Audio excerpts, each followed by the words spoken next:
And we are live. This is the Transfer Exchange Show.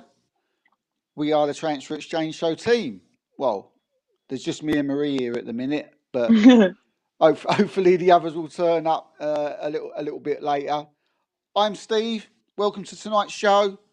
And tonight we're going to review the last 16 matches in what has been a Euro 2020 full of drama. And joining me tonight to go through it is Marie. How you doing, Marie? Doing great. Yeah. Got over that hungry match at the moment. Oh yeah, I mean, I'm thrilled that Germany's still in it. To be honest, incredible. We'll certainly, we'll definitely get to that later on. And anyway, yeah. But look, first of all, click that subscribe button. I can see hundreds of you watching at the minute. I can see you all on Twitter. I can see you all on Facebook. I can see you all on YouTube. Do it. So come on, click. Nathan! There's Nathan at the moment. Nathan, how you doing, mate? All right? Yeah, good. Thanks. Good. Yeah, let's get this sort. Let's even yourself up. How do we even ourselves up here? Not like that, hopefully. That's the one. Yeah, I like it. And a bit of grass coming through. We're all equal in here. We're all friends. So that's it. That's just the way I like it. Right, look, let's get underway. Don't be shy in the comments. I can see already that we've got a few comments. We will get to them later. What I want to do from you lot out there, I want to know what your quarterfinalists will be. We're going to go through it, and at the end of the show, we'll have our last 8, and hopefully you can put in your comments and you can see if you match up with ours. Right, let's go. Let's get underway. And first game that we're going to preview is tomorrow's game, and that is Wales versus Denmark. 2 teams, 2 club sides. They're playing like a club. Sort of all for one and one for all. Both excellent performances in all their group games at the moment. Denmark obviously have had to fight through that terrible thing that happened with Christian Eriksen.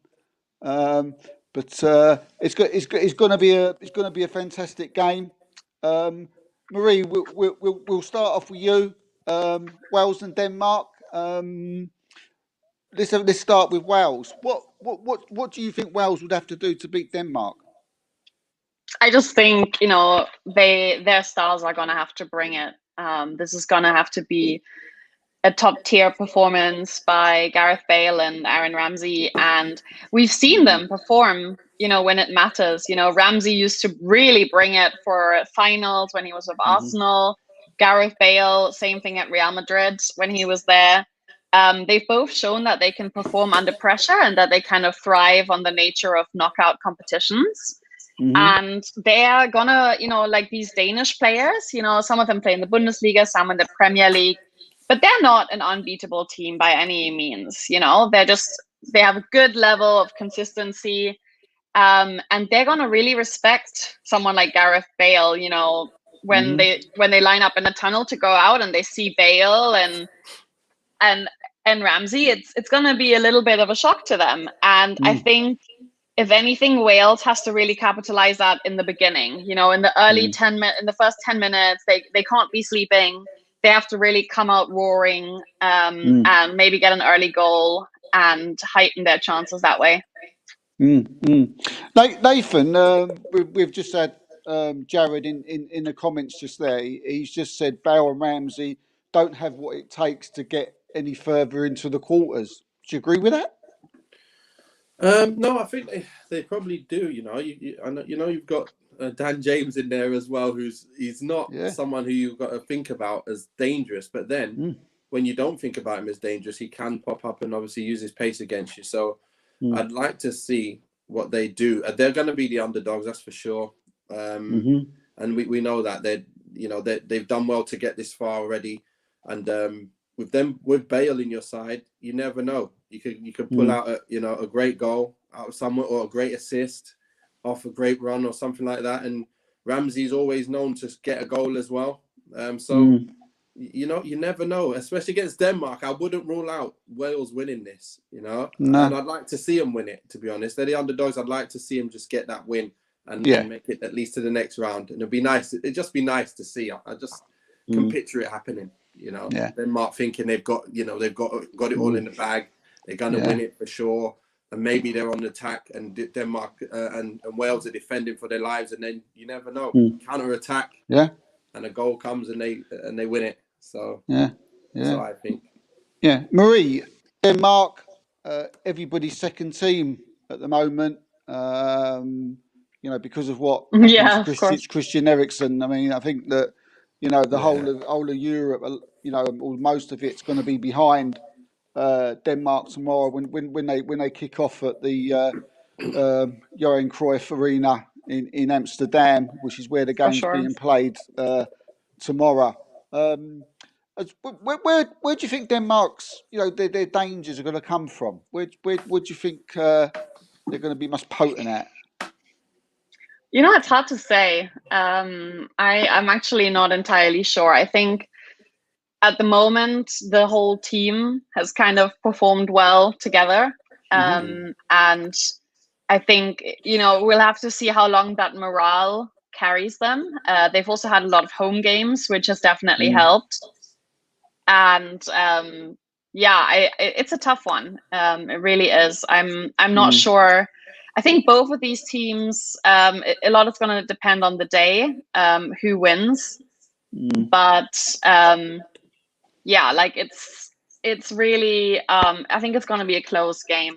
I will say that usually Poulsen is very dangerous. Yussuf Poulsen, playing with Leipzig, and he is not your typical number 9. He's someone who likes to play in a pair and drop back, and has a lot of playing intelligence. He can hold the ball. He's a good header. Damsgaard has been dangerous. He's been a real revelation, one of the most exciting young players we've seen. Then you have Thomas Delaney, who's a real leader, who's always secured his spot with Dortmund, despite, you know, in terms of his technique, he's not the most able in Dortmund's midfield by any means, but he gets a lot of minutes. So they definitely have some players who can step up in this kind of game. But if I had to guess who's going to score for me, it's Poulsen. Yeah. I mean, just put my 2 pennies worth in. I mean, Denmark seem to me that they've got this balance all over the field. They seem very strong at the back. They've got Maya at the back. You know, the midfield is strong. You just mentioned Delaney. They've got Højbjerg, Spurs, also in the Spurs. Up front, they've got Martin Braithwaite, and you've already mentioned Damsgaard and Poulsen.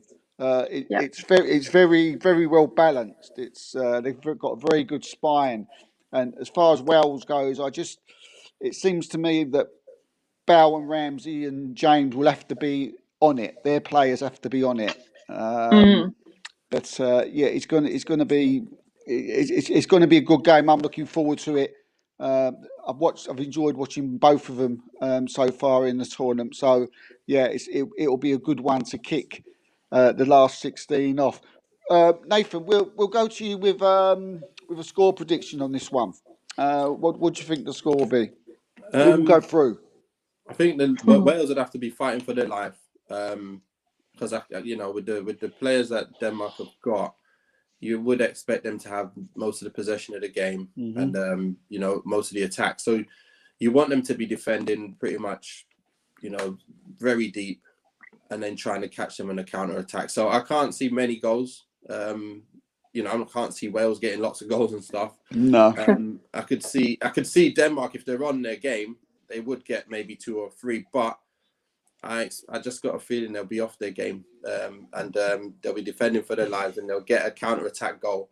And you know, when a team gets the first goal, it's very, very difficult when they sit back more. So I'm just gonna I'm gonna go with a 1-0 nick.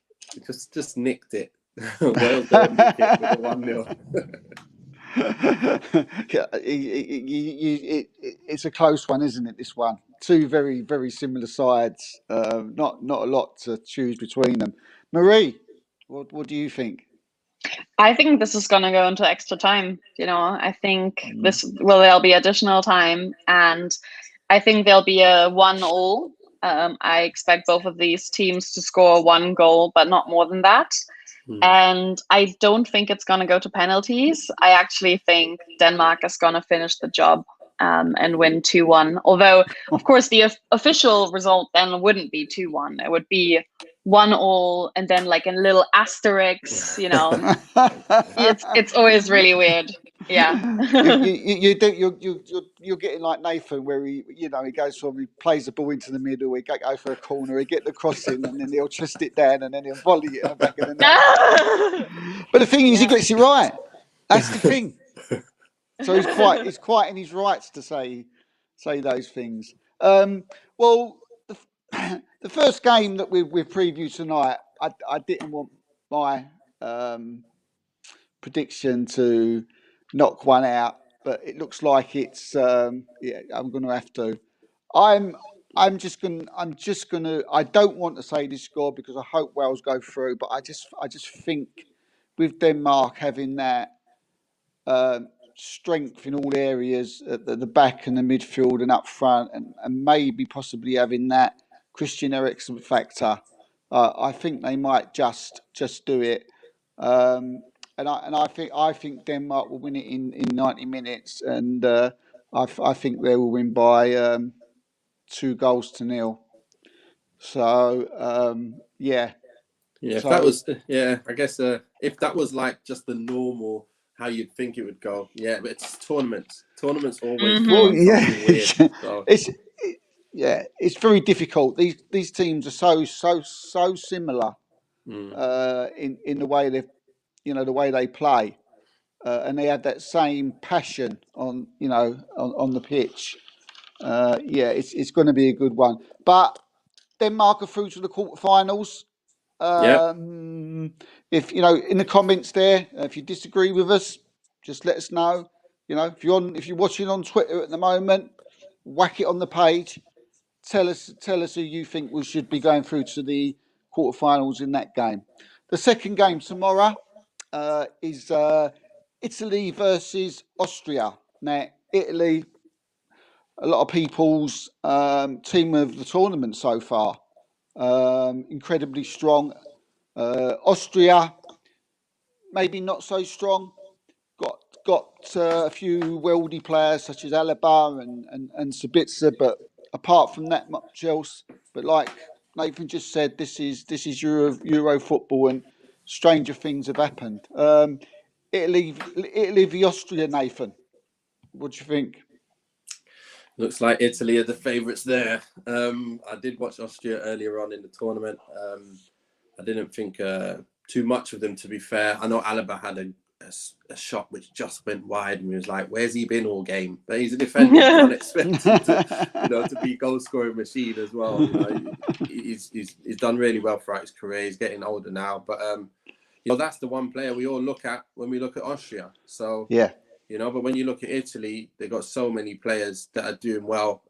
So many, I think they haven't let in a goal yet. They've just scored freely.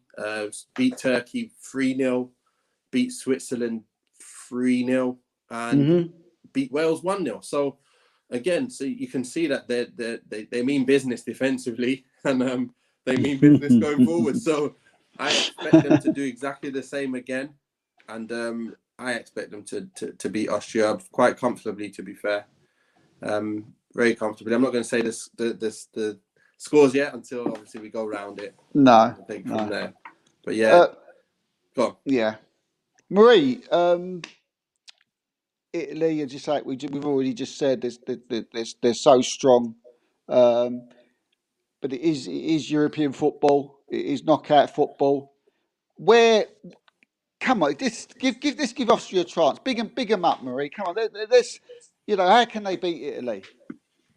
Oh God. Well, I think they can beat Italy pretty much through set pieces, because Italy has not conceded a goal yet. Let's remember that. So I expect them to, do well against it's not exactly a lethal Austrian attack. But David Alaba takes a lot of the free kicks and corner kicks for Bayern Munich. He's one of the best free kick takers in Europe. Every season he scores some absolute stunners from range, and they will get those opportunities, 20, 30 yards in front of goal. And you know what can happen, if you sneak a lead and then just, park 10 men in front of the goal. We've seen weirder things, but I'm with Nathan, so sorry to be boring so far with us having predicting the same winners for both ties, but I also expect Italy to win quite comfortably and score actually more than one goal. I'm expecting maybe a 3-0, 2-0, that kind of result. 3-0. Right, I'm writing these down. So I'll be coming back to you on these. I think that's going to be like a 3-0 as well. The boys are too strong. I know they got you've even got Arnautovic in there, but again, it's a few years later from his best days, I think. So again, you don't have too many players that you look at and say, yeah, they're playing at you got Sabitzer. I know of him, but still, when you look at them, you don't sit there and go, oh my gosh, they're gonna destroy us, So but when you look at Italy's side, it's just full of names, who can hurt you from different places. So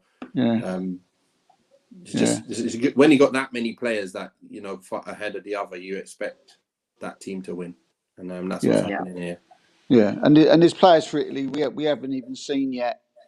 We see a glimpse of Chiesa and Verratti in the third group match, but they're strong all over. They probably could put another team out.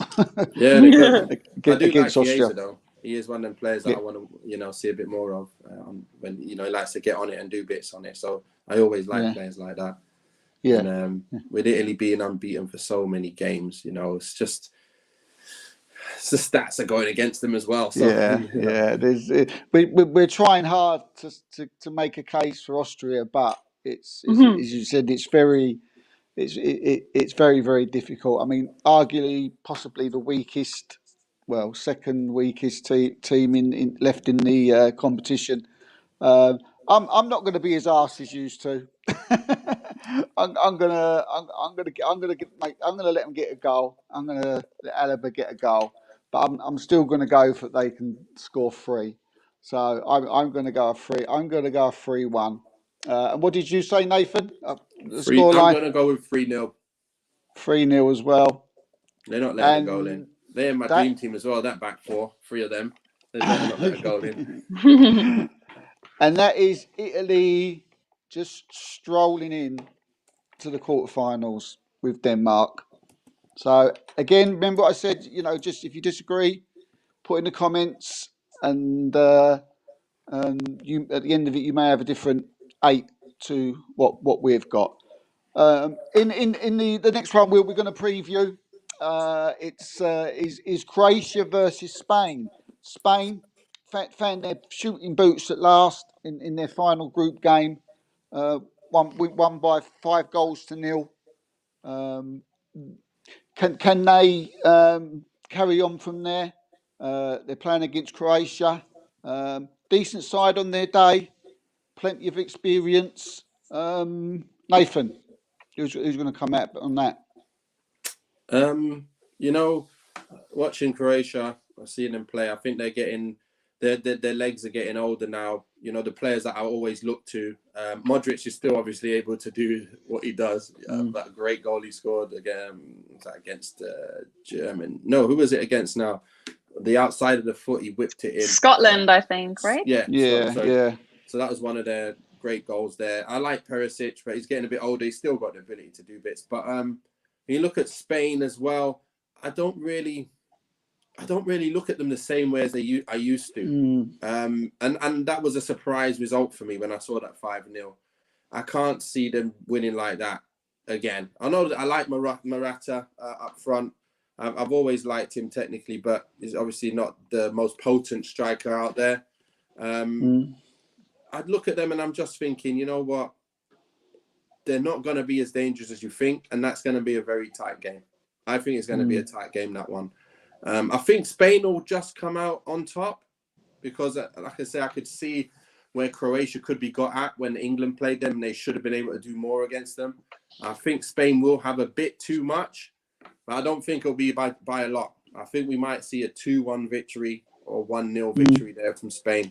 Yeah. Marie, what do you think? I mean, Spain, pretty much. Well, you know, this how it is. They was absolutely terrible in their first 2 games. I mean, can they carry on from the third game with their 5-0 victory? Can they carry that on through the rest of the tournament? I mean, this all reminds me of how they performed in Russia 3 years ago, where they still had a very good squad on paper, but it was just so like lukewarm, lackluster. Kind of like they went from a Ferrari to like an Opel, you know, like still like it's still reliable, but not glamorous or fast. Yeah. And I actually am gonna break away from Nathan and predict Croatia to win. Okay. And you know, some of that has to do with the fact that I know a lot of these players from the Bundesliga, and honestly, the quality of the side. Ante Rebic has been coming off the bench. He plays in Italy. 3 or 4 of these players play for Inter Milan together, so they have a good core. They're uncomfortable to play against. I'm expecting, quite a few yellow cards for Croatia. And Spain doesn't really have those kind of big players who can compete with that. I also think Croatia is likely to win a lot of aerials, which it can always be a goal threat. Andrej Kramaric is going to come off the bench or start. He's a fantastic goal scorer. He scored 20 goals in the Bundesliga this season. I actually can't believe that he's still at Hoffenheim. He's a quality finisher. Yeah. And to me, I think Croatia is going to win this. And I think they're going to kick Spain out. And honestly, I don't think we're going to miss Spain much. I mean, they played well in their last game, and they kind of showed who they are, who they can be if they can play. But I'm not feeling it. I think they haven't sorted out their attack. They're starting new players every game. It's just not convincing to me.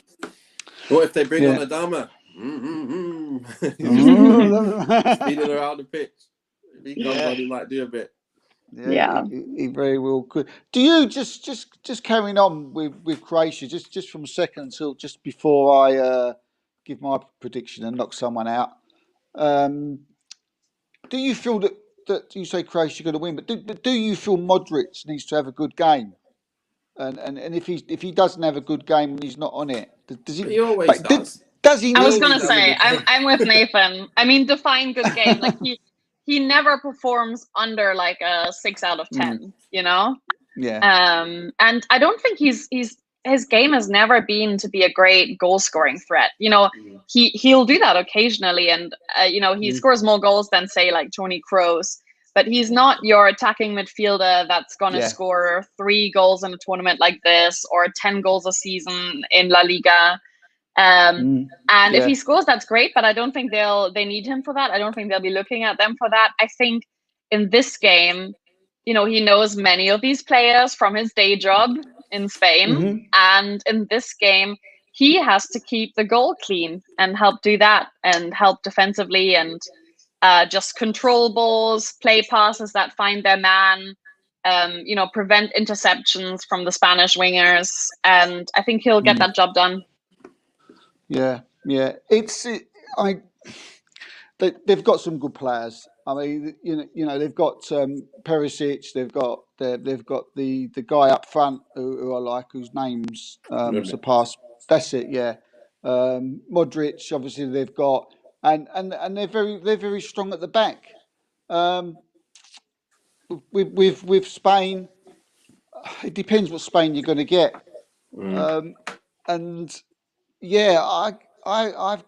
I've just got this sneaky feeling Croatia could nick it. I just think they could nick it. There's always that.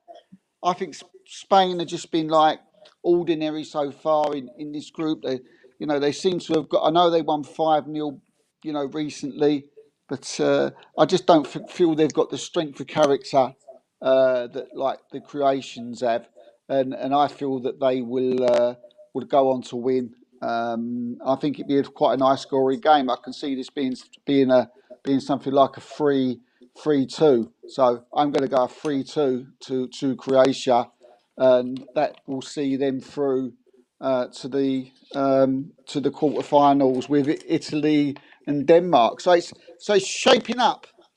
It's shaping up enough. We still haven't got a match yet where we know who's playing who. But we'll get there. We'll get there in a minute. The next one, the favourites, the tournament favourites. We watched them the other night against Portugal.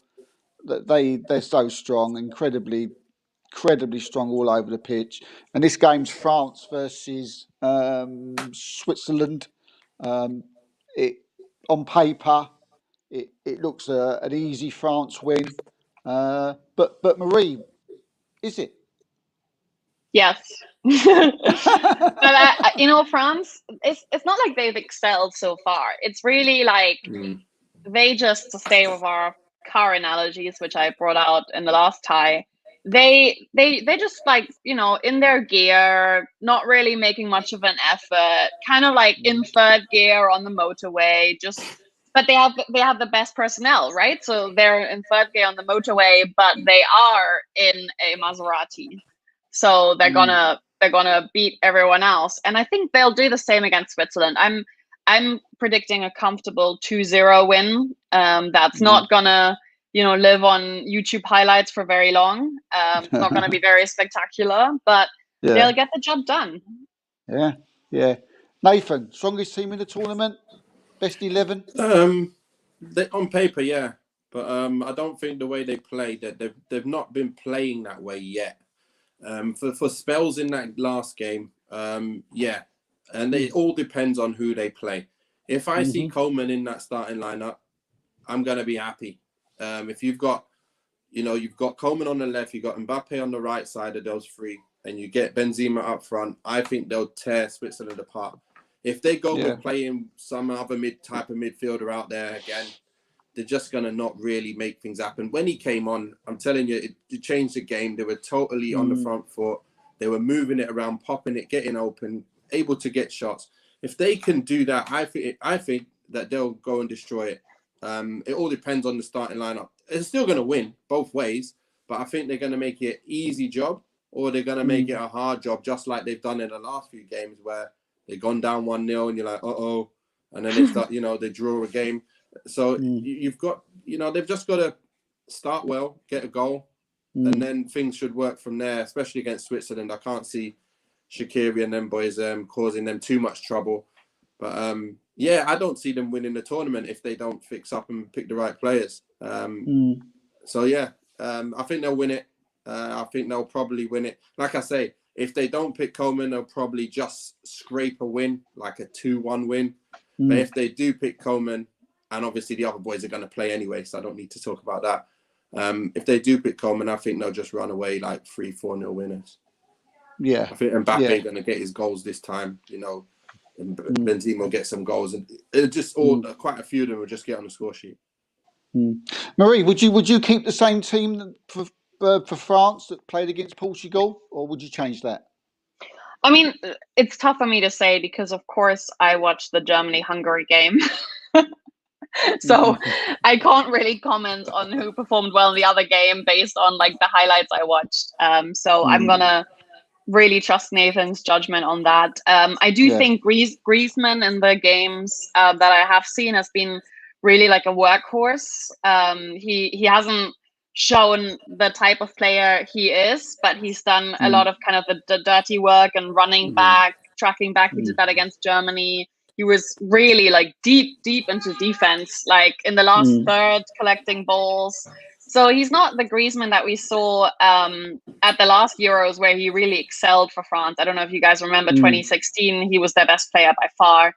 But he's doing his job, and I think I was surprised that Pavard wasn't in the lineup anymore, because I actually thought he did decently well in the first 2 games. But I can't comment on how Kunte did, because I didn't watch the game. Or Kune, yeah. So yeah. Well, Pavard, would you bring him back in, Nathan? No, I wouldn't bring him back in. Just because he got totally paced out. And I think they realized that was the only kind of part where the weakness you could see where they could attack France. I think it was Hungary that took them down that side, wasn't it? Yeah. And it took them again, and it was a bit like, wow, we look quite comfortable here, and now, you know, we've let goals in and had a chance. So that's why they changed it up, I think. And then they brought Kunde in, and then like Tolisso ended up going back there as well. Kunde went into the middle when they took off Dini. Luca Dini had to come off injured. So then Rabiot went left back as well. So there's a bit of a problem. Now, he might come back in because of the injuries as well. But I'd probably expect to see a little change around there, where something unexpected at the back. So that's what I'll probably end up seeing. Because Tolisso, I heard he's played there before as well. He's dropped back there before playing for Bayern. So he might do that. But let's see if he gives Pavard another chance to do the job. I mean, I don't think there's going to be blistering pace against him. But again, it wasn't someone with blistering pace that took him. So let's just hope he can play a better game than he did that game, and take it from there. But as for Griezmann, this is the thing. What I find is, if the team's balanced, then he's in there. If things will drop to him, and he'll just get a goal, you know. Yeah.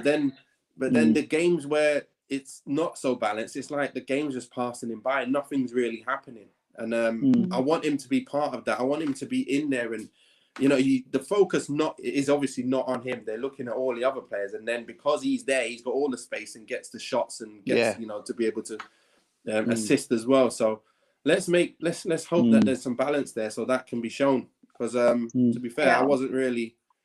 It's one of them things, isn't it? It's either scoring a goal, not really doing much, or like I say, when you got the balance there, then you see the real Griezmann. Right. I actually think, just going off what Nathan said, I think in some ways Pogba has been picking up the attacking slack and kind of really been that main man in the central offense, so to speak. And that's been really impressive, just to see how Pogba and Griezmann really divide and conquer there. You know, when Pogba goes forward, Griezmann kind of covers him and vice versa. And it's something I didn't expect. I hadn't seen that before, that kind of close cooperation between the two of them, because they're such different players. Yeah. Yeah. I mean, for me, I've been trying to sit here. I've been trying to think of something that, where Switzerland could, hurt them. I can't. They're just strong, too strong. I would keep the same team as I know they let the same 2 goals in, but look, they were penalties, so I'm not really counting those. So that could happen. It happens in football, but they're too strong for me. I can't see how Switzerland would even get a goal. So for me, I'm going to go first here. I mean, I think it could be a bit of a, of a hiding in this one. I'm going to go 4-0 France. So, and I dare say and Nathan? Yeah, like I said, depending on if Coleman plays and we get the balance, it's going to be it's a whitewash, like you just said, or it's going to be a tighter game. I think it's going to be either a 2 or a 4. Let's go with that. Yeah, I'll say 0. Let's go with 0 then. 2-0 or 4-0. I got that. Coleman, depending on Coleman. Yeah, I mean, I think I said it. 2-0 to France is what I predict. Yeah. Okay. Right. So that's an easy win for France, and a very bad night for Switzerland. It seems is on its way, but they're very strong. Probably favourites to win the tournament. Next one we're going to go on to could be a good match. Holland versus Czechoslovakia. Holland, been very impressed with them all through this tournament. Literally just gone out there, and just saying, "Oh, we're going to score more goals than you." You know, in Premiership football, in league football, I don't like that. Tournament football, FA Cup football, I love that. Just go out and see if you can score more goals than your opponent and get through to the next round. But Czech, good side. It's going to be an hard one to call this one. Nathan, how do you see this one going? You know what? Netherlands have been quite steady so far. Czech Republic have actually done quite well as well. It's a tight one. This is a very tight one because they're both, to me, they're quite similar in their output and what they're able to do. And but I'm gonna edge towards Holland. I just know the players a lot more. And Memphis is a player I've liked since United. He's obviously got better once he's gone to play in France, and he's been the main man. So now he's kind of loved. He's loved a lot at Netherlands as well. So and you're seeing the best of him. And that's why you got Bayern. That's why you've got Barcelona in for him now. So yeah, I think he'll shine in this game, and I think Netherlands will come out just winners. You know, I guess I think it will be like a 2-1 win for Netherlands to beat Czech Republic. Yeah, Marie. I think the Netherlands are going to get this. I do think the Czech Republic has a good team. You know, they've got Schick, Souček, Darida is very good in the Bundesliga. And I think they've been developing well, and they're a team to keep an eye on in the years to come because they've got some very solid young players who are all collectively gaining experience in some of the top leagues across Europe. But I really think that the Netherlands, you know, is just that little bit higher. You know, if you look at just the teams that some of these players play for, they're made for this kind of game. They've got experience in the Champions League. They have speed. And so I do think the Netherlands is going to pull through. For me, it's a 2-1. I predict a 2-1 win. Yeah, that sounds about right. I mean, look, Czech have got players. They've got players. They've got Kufal. They've got Souček. They've got the Schick up front. Okay, they didn't play very well with England, but they've done well in the tournament. Holland, they leak goals, and they will have to score goals for me to go through. You know, they're very exciting players like Donald Malia, Memphis Depay, Gravenberch, who's absolutely quality. Frankie de Jong, Barcelona, Wijnaldum, again, he's been on fire, hasn't he? On fire in the middle there. I mean, you know, and their backs is, you know, you've got players like Van Arnold, Nathan Yorno, Danny Blind, you know, De Ligt, and the guy at right back whose name's it's gone for me at the minute, but he seems to be wanted by quite a few people. Yeah, Dumfries. That's it. Yeah, yeah. He scored a few as well. Yeah, he scored a few as well, hasn't he? Yeah. Yeah. So, but all through that side, I would say it's very exciting, and yeah, I'm going to go for a Holland victory. Again, I think it'd be quite a high scoring game. I'm going to go 3-1 Holland. So Nathan, did you say your prediction? I said 2-1, did I? 2-1. Yeah. So there you go. So Holland's through. It's shaping up. It's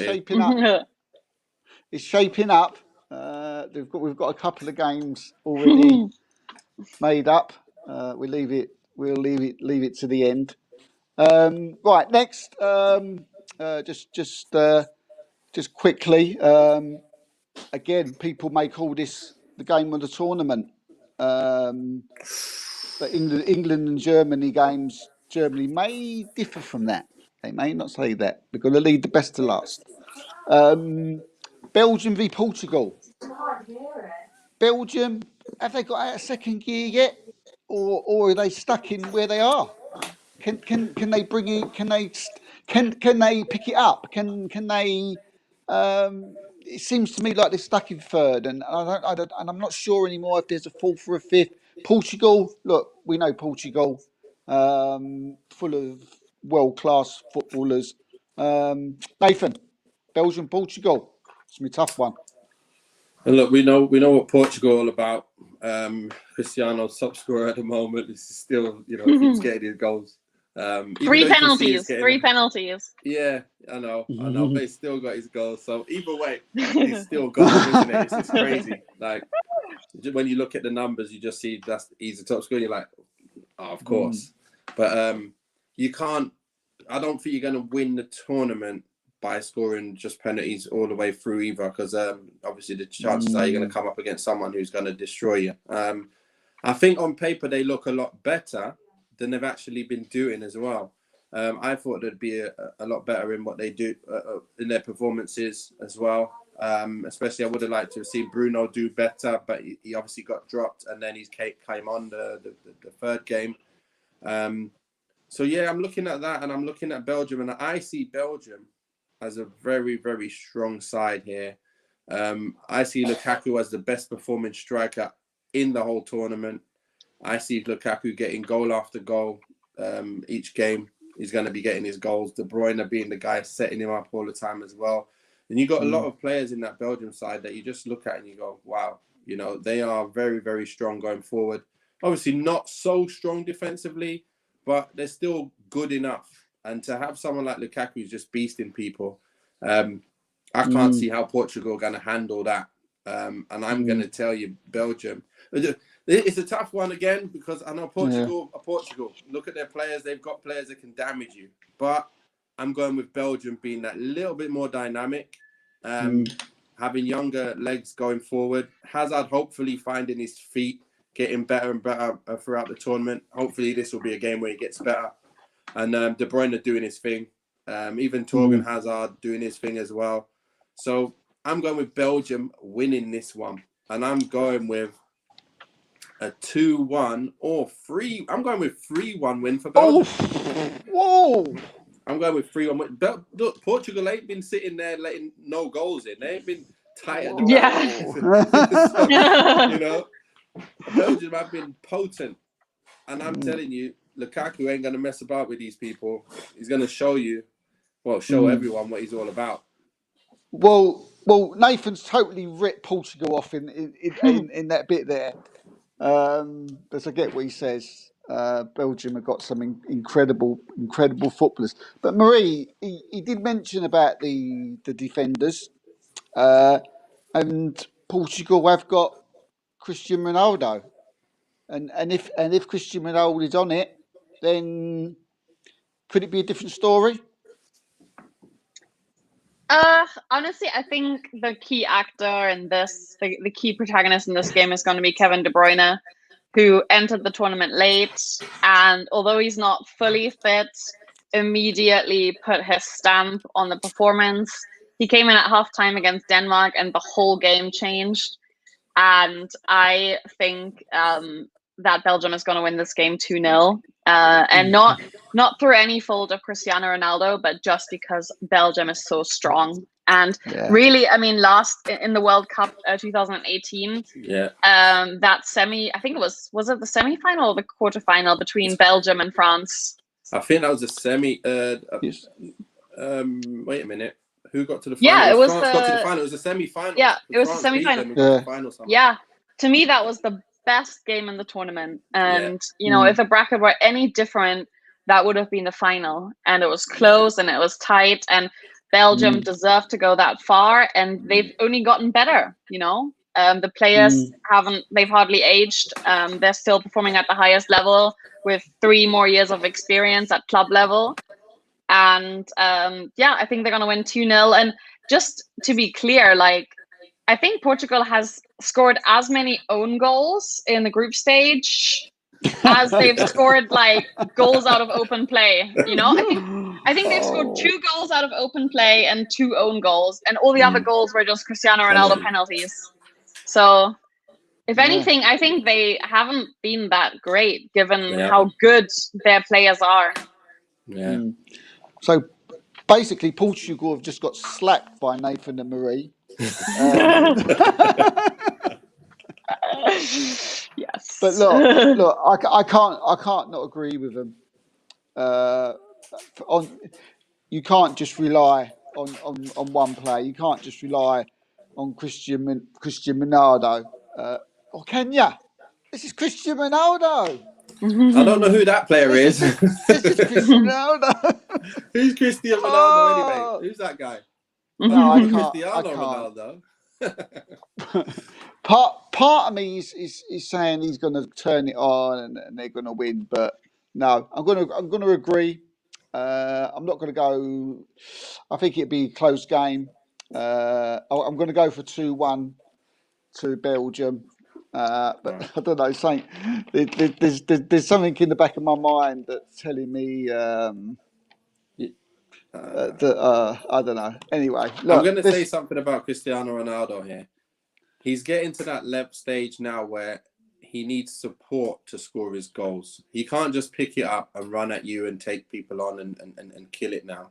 Them days are gone now. He's at the age now where, you know, he got tackled quite a few times trying to do his thing. I'm not saying he can't do it. I'm just saying you can see he's getting a bit older and he has to kind of adapt his game a little bit more. He's still going to be dangerous, but it's not going to be in that way anymore as much. Yeah. I can't not agree. I can't not agree. He's getting to that age. I mean, but will he have one last swan song?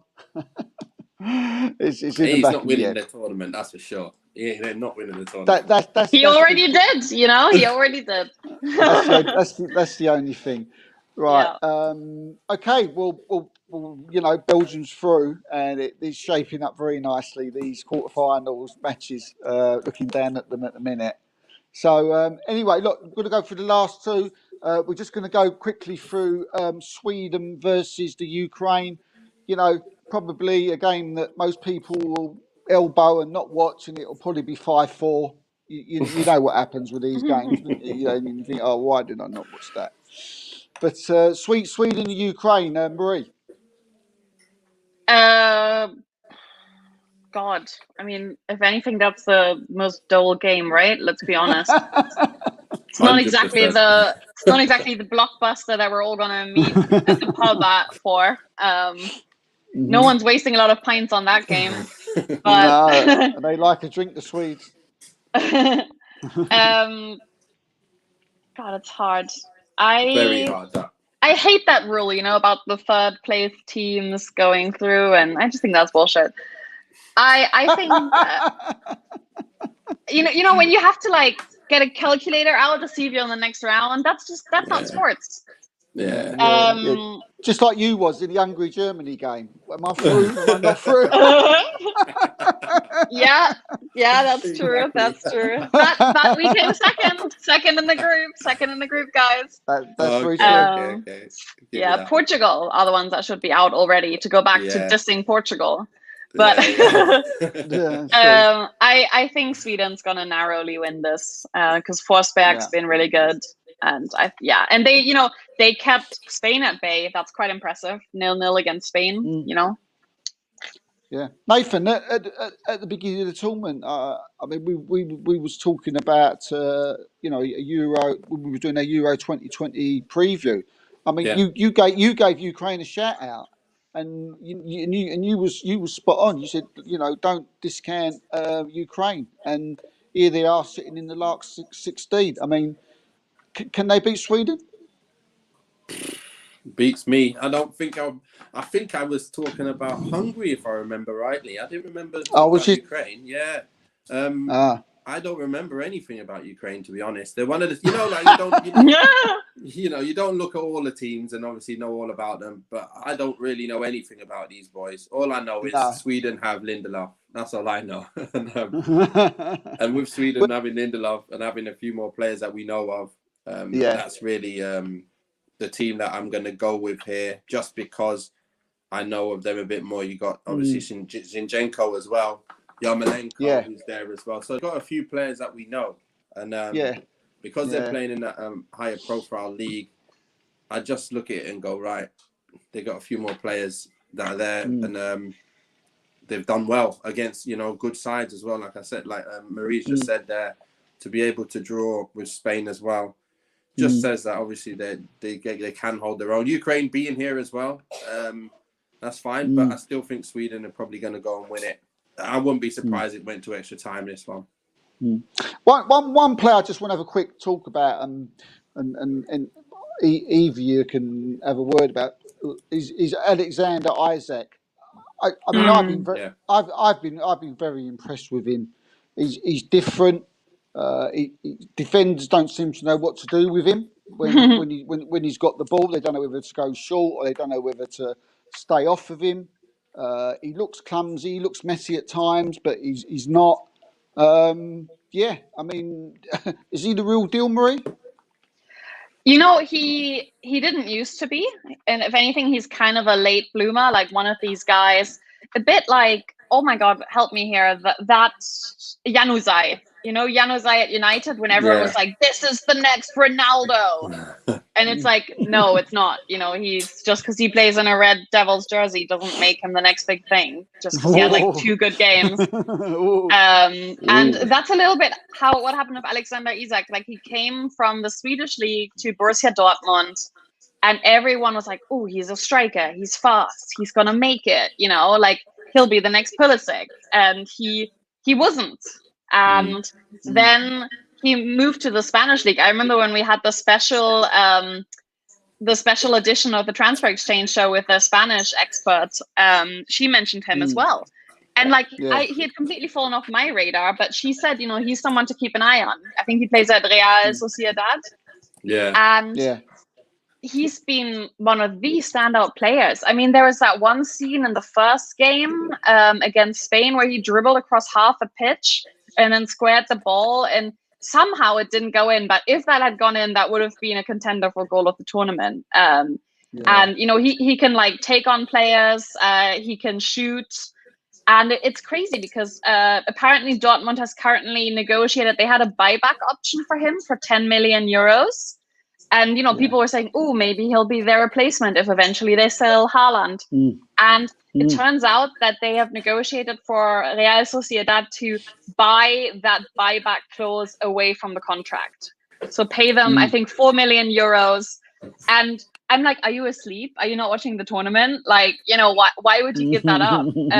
But you know, it seems like Isak had a bad time at Dortmund. He said publicly he doesn't want to return to Dortmund, and maybe Dortmund is just like, you know, he's not a chess player, a chess figure for us to toy with. He's a, you know, human being, and we're just going to grant him his wish. But yeah, he's been great, and you're good to point that out, Steve, because with me predicting that Sweden's going to win this, hopefully we'll get to see more of him. Yeah. He is a quality player. So Nathan, what do you think the score will be in the Sweden game? I think it'll be 1-0 extra time. In extra time. I think it'll go that far. I think 2-0 regular time. Yeah. I think it will be a win for Sweden. I think it will be 1-0 Sweden, and Sweden go through. And now, probably why everyone's saying around, the final one, the big one, the enemies, the ones that keep on knocking England out through the penalties and just can't seem to win. England v Germany. I'm going to let you both take the floor. I'm going to start off with you, Nathan. Where you go? Okay. Starting with me, are you? Okay. Yeah. England, Germany, yeah. Yeah. Can England do it? England can do it. They can do it. Yeah. But are they going to do it? That's the question. Are they going to play the right players to make it happen? And I don't think he will. I don't think he's going to pick the right players. If I see Grealish on the pitch, and I see, like we said, we've been talking about this the last time, we might need to see Kane not starting for this one, Sterling in the middle, Grealish on one side, Foden in the hole. We've got another winger, can't even remember the name, who was on the right now. Saka.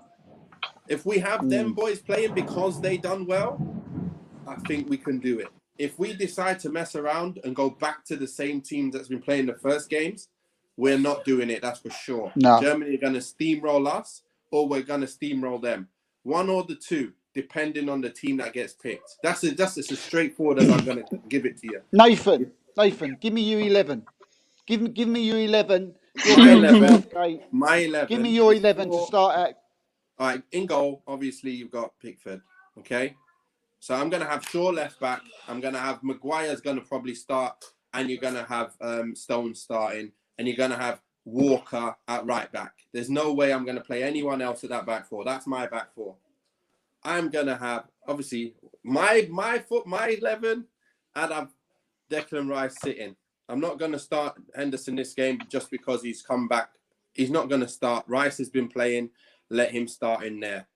Then I would play Bellingham with him. Yeah. That can get up and down and do a bit. Okay? Get the legs going. Then I'd play Foden in the hole. Then I'll play Grealish on the left, Sterling up front, and Saka on the right. That's my team. No Sancho. Sancho comes on. He's not going to start now, is he? He's not going to just start after not playing every game. That'd be too much pressure on him. And it will be unfair now that he's not been playing at all yet. You know, I'd bring him on in the game for sure. For anyone who gets tired or anyone who's not performing on the width, and I can interchange that because Foden can move out if he's still playing well. And if Grealish can come in the middle, you can put on Sancho. You can get Rashford on. You can bring Kane on up front. You can do anything. You can interchange all of that, but you start with your best team that can get on the ball and take people on and leave them behind, and you cause a mismatch. An overload, extra man. And that's where things happen. If they don't play, Saka doesn't play. If I see Mount on the pitch and Grealish not playing, and I see Foden on the wings and Saka sitting on the bench, good night, England. Simple. Yeah. Let's see what the manager can do. Let's see what Southgate can come up with today. Yeah. Can he really make the right decision? I think there'd be a lot of angry Englishmen if you don't see. I mean, at the beginning of the tournament, I was someone who possibly, maybe, if even wouldn't have took Saka. I did put him in my 26 in the end, but you know, it was one of them. But for me, he's first name on the team sheet at the moment, and I wouldn't even play Foden. But anyway, Marie, you could put Mount in there, can't you? You could put Mount or Foden in there. You could. It doesn't matter, either one. But I think they both played really well, so you could toss of a coin on that one. But the problem here is Southgate going to play players on merit, how well they've played, or is he just going to stick with someone like Harry Kane, who's not played that well? You know, he's taken out Rashford because he's not been playing well towards the end of the season. Kane is not doing so well now. Sterling's done well, deserves to play up front. Saka's done well, deserves to play. Grealish done well. They've all deserved to play the team that I've just mentioned. Maybe you can have a shout for Phillips coming in for Bellingham, but it means you're not as much. You're not as attacking or as much or as fluid, you know, going forward. So I wouldn't be surprised if I saw Rice and Phillips back in there as well, and then just not enough legs going forward. I just know it's not going to be the case. But Nathan, is it a bit worrying?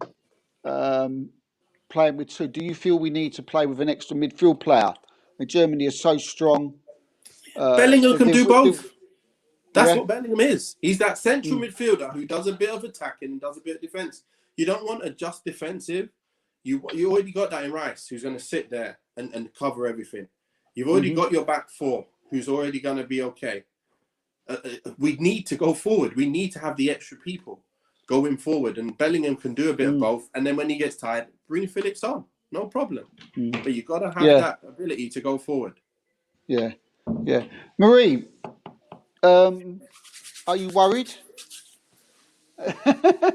What? Germany's gonna win. Germany's gonna win. What team do you pick to beat England on Tuesday? What should they play? Well, I think the only, even whatever my opinion is, Löw is not going to change his back three or back five, whatever you want to call it, because that's just what he's been going with. In the center of midfield, that leaves two people for those positions. And Leon Goretzka has made a very good case to replace Ilkay Gündoğan, so I expect him to start there alongside Toni Kroos. And then that leaves basically 3 players for attacking positions, and that's gonna be Kai Havertz, in my opinion, Serge Gnabry, and then that last spot is kind of up for grabs because Sané didn't perform well. I mean, Müller was kind of like a little injured, but I'm going to expect Müller to come back because he came on as a substitute in the last game. So clearly he's able to play, but he maybe wasn't ready for 90 minutes. So I'm thinking it's going to be Müller, Havertz, and Gnabry up front. And, tell me what you want, but that's a very strong 11. And it's very strong. It's a very strong 11, and Southgate is honestly, he's kind of like the weakest link in the chain at the moment, because I think a lot of coaches and even supporters would love to sit on the England bench and be able to motivate and control such a talented squad. I think after France and maybe even ahead of Belgium, England has the strongest squad of the tournament. But Germany is Germany. They always do well at tournaments. They do great in knockout games. They always do great against England. And therefore, I think Germany's going to win this 2-1. Wow. We've got a comment here, which is quite an interesting comment, actually. It's a good point. Nathan, what do you think about this from Carla Richardson? Nah. You start Henderson, who's coming out? You really going to take out Rice, who's just been playing every game, and Jordan's not been playing at all? And, this is what I mean. When it comes to England, we've always done this mistake.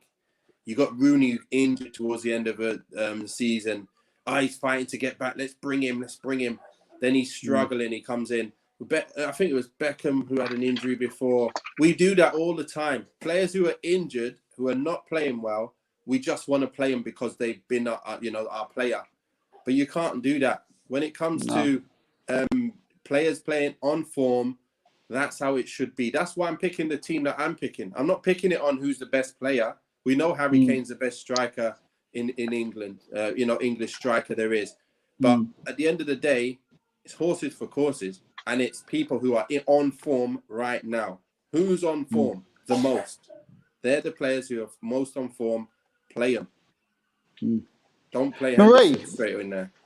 Yeah, Marie. You can see the comment there from Tony Oakley. If Sancho don't start on Tuesday, I'm going to scream.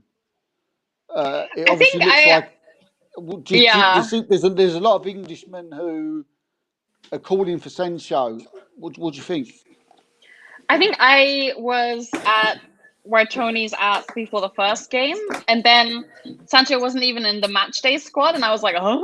Like, did they just forgot to print his name on the team sheet? It was so weird. I was like, well, what's happening here? Is this like some mistake? But it's hard. I think it's gotten the uphill battle has gotten steeper and steeper for Sancho because, as we talked about in the last episode, the players that did play really proved their value. First and foremost, Saka, who actually Sancho's close with, and Sancho congratulated Saka on social media after the game and was like, I told you got to use your chance, and you did, which is, speaks something to how he's a team player. I thought that was really nice. And Grealish did well. Bellingham also can argue to maybe snag one of those attacking positions if Southgate wants to get creative, especially because he knows these players from the Bundesliga. So, then you have Phil Foden and Mason Mount available. And I think Sancho will probably come on in like the 70th minute or so. I do think Southgate's going to use him in this game because he'd be silly not to, given Sancho will be extra motivated to play against Germany. But I don't see him starting. And I also don't think he should start. Yeah, I don't like the way these Manchester United players keep going up to Sancho and all of a sudden they're his best mate and putting their arm around it after games. And, at the end of the game, it was Shaw, and now Sancho seems to be his buddy. I wonder what's going on there. Don't know, no tapping up. You know what's going on. Anyway, look. Home. we're going to go to score. We're going to go to score predictions. It's the last one. I still don't know which name I'm going to be putting in this last space, whether it's going to be Germany or whether it's going to be England. Nathan, who's going through? It's another one dependent on starting lineups. I've got England if they pick my team, even if not they don't an answer, Nathan. No, hold you to an answer. My team's not going to be picked. My team's not going to be picked, and Germany's going to win it. Yes. My team's not going to be picked. Thank you, but Gareth. I want England to win it, and England will win it if they pick the right players. But if you know what Southgate's going to do, so on that basis, on that basis, we're having a struggle if that happens. If he doesn't pick the right players, we're struggling. We're not even going to get many chances. We'll probably get one chance in the whole game if he picks his team. So I've got one last space here, a score prediction that you haven't given. So where you go? It's so hard when you don't know who the team's going to be. You can't give a score prediction because with all the other teams, you know who the 11 is most of the time. But that's what I said. France were looking not the best, and until you change that up. England are not the best until you change it up and they're fluid. If they're not fluid, I can't pick the team. I can tell you, like, we're going to lose 2-0. If it goes the way I think it will go, it's probably 2-0 loss. Yeah, we're not going to even get many chances. But if it goes the way I want it to go, we'll probably win like 3-1. So I've got both scores there. 3-1 if it goes my team. If we just have just these two players, Saka, Grealish, on the pitch, in the starting lineup, we win 3-1. If they're not in the starting lineup, we lose 2-0. That's all I can say. I think those two. I think those two will start. They better start. They better. Marie, and then we win. Marie, Germany is going to win 2-1. No there, doubt. I said it. Yeah. No doubt. Is that your heart or is that your? No, your I think brain? it's my head. I think it might take 100. It might take 120 minutes instead of 90 because Germany has struggled scoring goals recently. But, you know, Germany has a strong bench, as does England, to be fair. I just think, you know, Germany has Thomas Müller. He always scores in big games. Incidentally, has never scored at a Euros yet. Isn't that crazy? He's like the second highest ever Germany goal scorer in the World Cup after Miroslav Klose, but he's never scored in the Euros. I think that's going to change on Tuesday. And for me, Germany's going through. So Marie's, Nathan's gone 3-1 England. And Marie's gone 2-1 England. Long as no, 2-1 Germany. 2-1 Germany. Sorry. It's 2-1. 2-1 Germany. So it's one each, and the deciding vote goes down to me. Oh my God! It's going to be one of those games. It's going to be like all England Germany games. It's going to be incredible. So many good players on the pitch, but I've got to go with my brain and not my heart, and I just think Germany are going to nick it. I think they're going to nick it.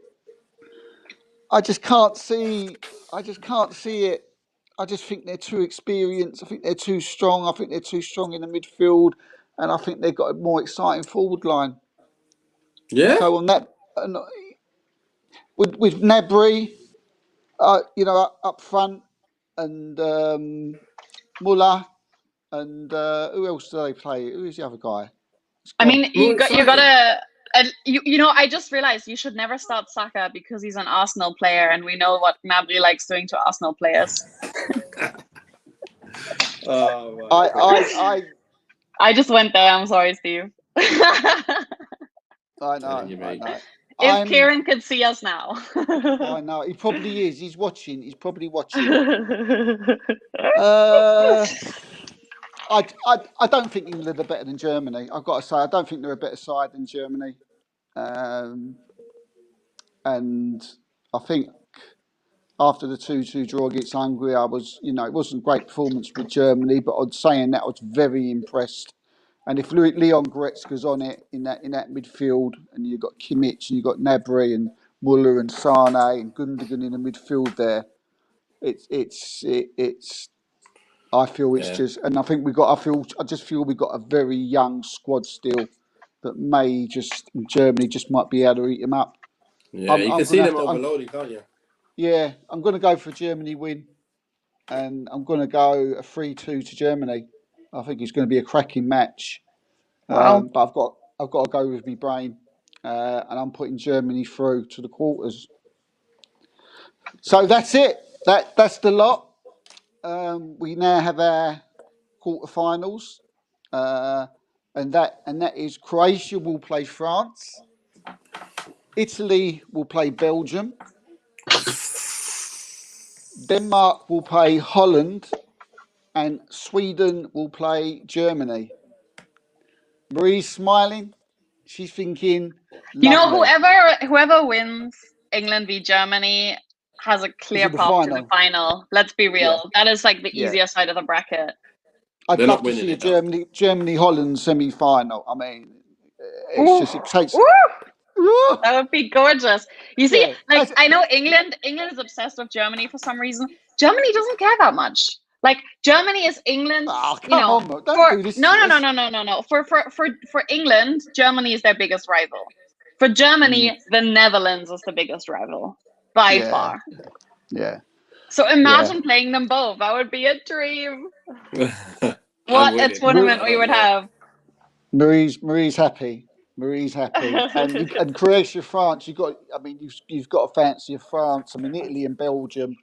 That would be some match. Oh, who knows? That would be gorgeous. Yeah, I see Belgium beating them. I see Belgium beating Italy, breaking that record. I see Belgium beating them. So you see? I mean, let's do that when we get there. You know, there's always a few. Do you remember in 2018 Russia beat Spain and everyone was like, "Huh?" Like, yeah.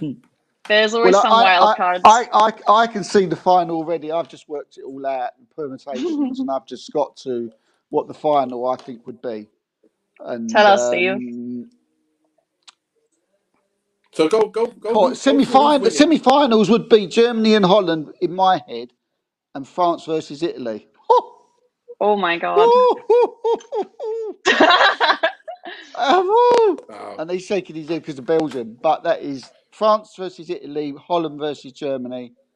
I mean, that's a dream, two dream semi-finals, and I'm sure we'll be back to sort of preview those games. Or I mean, maybe not those games. Maybe they'd be shocked. Maybe we've got it wrong. I got Belgium playing Germany or England in the final. Yeah, let's just go for a few of these comments. Lads, I actually have to run. I have something in 8 minutes, so I'm afraid I have to log off. Great to have you, Marie. Yeah. Cheers, see you guys soon. See you soon. All right. Mate. Bye. Yeah. Adam again. Nathan, what's the chances you could replace Kane right now? I'm as crocked as they come these days.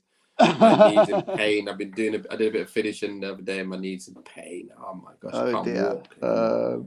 Break a leg. How you doing, mate? It's good for your support. Always in here.